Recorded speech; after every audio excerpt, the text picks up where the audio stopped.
In some ways, the decision to announce that the presidency and the vice presidency would no longer have term limits in China is not entirely unexpected. There's been a lot of speculation since Xi Jinping came to power that he was going to find some way to hold on to power much longer than the 10 years that's normally given to a Chinese leader, particularly in this post-Deng era. The unusual bit, perhaps, is that they made the decision now.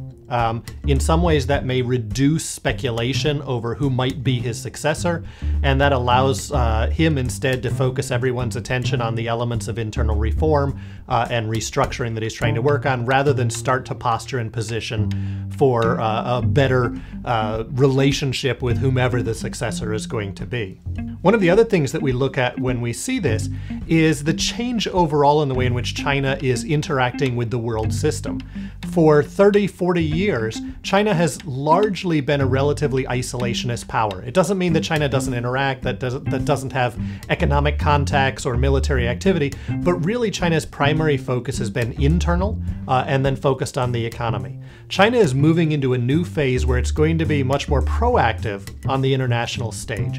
And one of the interesting things is if you look around the world, it's not the party leaders who have the biggest say on the international stage. It really is the presidents or the prime ministers of countries.